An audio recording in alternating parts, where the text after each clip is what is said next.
Aristóteles foi um importante filósofo grego e um dos pensadores com maior influência na cultura ocidental. Ele nasceu em Estagira, na Macedônia, em 384 a.C. e com 17 anos partiu para Atenas e começou a frequentar a Academia de Platão, onde causou admiração pelo seu comportamento requintado e pela sua inteligência. Logo se tornou o discípulo predileto de seu mestre. Com a morte de Platão em 347 a.C., o brilhante e famoso Euno se considerava o substituto natural do mestre na direção da academia. Porém, foi rejeitado e substituído por um ateniense nato. Decepcionado, deixou Atenas e partiu para Artemios, na Ásia Menor, e foi conselheiro de estado de um antigo colega, o filósofo político Hermías. Acabou se casando com Pítria, filha adotiva de Hermías. Mas quando os persas invadiram o país e mataram seu governante, Aristóteles ficou novamente sem pátria. Em 343 a.C., foi convidado por Filipe II da Macedônia para precetor-se de seu filho Alexandre. O rei queria que seu sucessor fosse um requintado filósofo, assim como preceptor na corte da Macedônia durante 4 anos, e teve a oportunidade de prosseguir suas pesquisas e desenvolver muito de sua teoria. Quando retornou a Atenas, em 375 a.C., Aristóteles decidiu fundar sua própria escola chamada Liceu, por estar situada no edifício dedicado ao deus Apolo Lício, e lá, além dos cursos técnicos para discípulos, dava aula ao povo em geral. Em 323 a.C., com a morte de Alexandre Magno, rei da Macedônia, quem até então dominava a Grécia, Aristóteles foi acusado de ter apoiado o governo despota e resolveu abandonar novamente Atenas. Um ano depois, em 322 a.C., Aristóteles morreu por complicações abdominais em Calcis, na Eubéia. Aristóteles gerou mudanças importantes para a época. O primeiro período da filosofia foi cosmológico, pré-socrático, e estudava a origem do universo e da natureza. Depois foi antropológico, socrático, olhando para o ser humano e suas relações. Aristóteles começou o período sistemático. Até então, os filósofos tomavam um tema como base e iam escrevendo sobre tudo, o que se vinculava a ele, de forma contínua. Mas o estagirita começou a separar as diferentes áreas do saber humano em categorias. É como fazer tópicos dentro dos temas filosóficos para organizar melhor como relacionar as teorias do conhecimento. Segundo Aristóteles, a filosofia deveria ser analisada por 3 grandes áreas para que alcançasse a verdade: teorética, prática e poética. Analisando sobre esses pontos de vista ao mesmo tempo, estaríamos enxergando as coisas com as 3 capacidades humanas de usar a razão: teoria, prática e a beleza da coisa. Além disso, ele considerava que existiam 7 graus ou possibilidades de conhecimento: sensação, percepção, imaginação, memória, linguagem, raciocínio e intuição. Platão e Aristóteles são 2 filósofos mais influentes da história, mas tinham visões filosóficas distintas em vários aspectos. Teoria das ideias. Platão acreditava que na existência do mundo das ideias ou formas perfeitas, que era mais real do que o mundo sensível que experimentamos. Aristóteles, por outro lado, rejeitou essa teoria. Ele acreditava que a realidade última está presente em experiências cotidianas. Método de conhecimento. Aristóteles enfatizou a observação empírica e o conhecimento prático, enquanto Platão se concentrou em formas ideais e conceitos metafísicos. Política. Platão era mais focado no individualismo e na alma, enquanto Aristóteles era mais um pensador político que tentava colocar suas ideias em contexto social. Educação. Platão foi professor de Aristóteles e, embora Aristóteles tenha aprendido muito com seu mestre, ele discordou de Platão em vários aspectos chaves. As críticas de Aristóteles e Platão são principalmente em relação às teorias das ideias. Aristóteles acreditava que as ideias de seu professor eram muito abstratas e não tinham aplicação prática. Ele argumentava que o conhecimento vem da observação e do mundo natural, não de ideias abstratas, como dizia Platão. A metafísica é um campo da filosofia que busca estudar a relação dos seres e suas essências, aquilo que está além das relações físicas. Aristóteles se ocupava em investigar o ser enquanto ser. Dentro dessa investigação, podemos tentar entender o ser sozinho ou como se originou. O ser pode ser identificado de acordo com alguns princípios tais como identidade, que seria quando uma coisa é sempre ela mesma; não contradição, uma coisa não pode ser outra ao mesmo tempo, então elas podem ser julgadas somente como falsas ou verdadeiras. E terceiro excluído, seria o princípio que não existe uma teoria hipotética para uma proposição, ou é falsa ou é verdadeira. Aqui retomamos aquela crítica que ele faz a Platão, quando explicamos sobre a ilé, matéria, substância e acidente.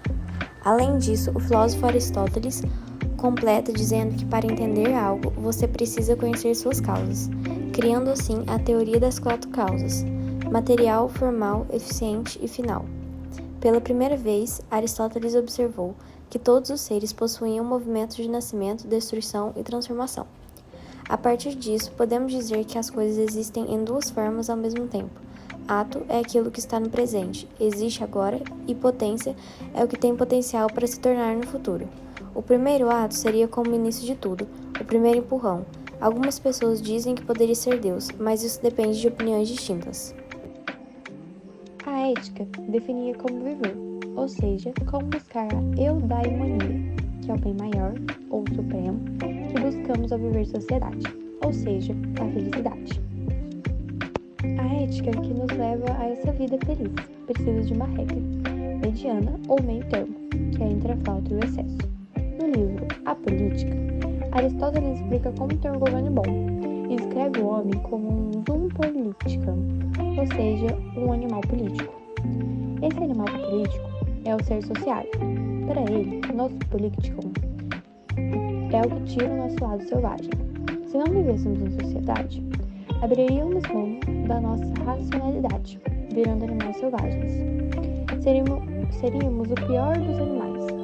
Desrespeitaríamos a ética, saberíamos que estamos sendo maus, entre outros. Além disso, quem escolhe viver isolado é um idiota, que é alguém que é privado de alguma coisa. Por outro lado, ao viver em sociedade, somos mais sábios. Precisamos do contato uns com os outros e amassá-los.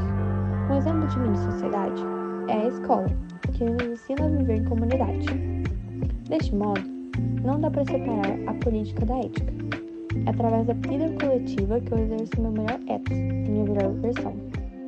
Os gregos almejavam o kalos, belo, e o ágathos, bem, que são o nosso melhor ethos, melhor maneira de vida coletiva.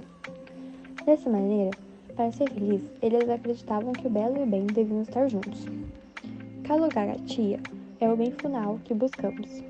Aristóteles viveu em uma época permeada pela crise escravista.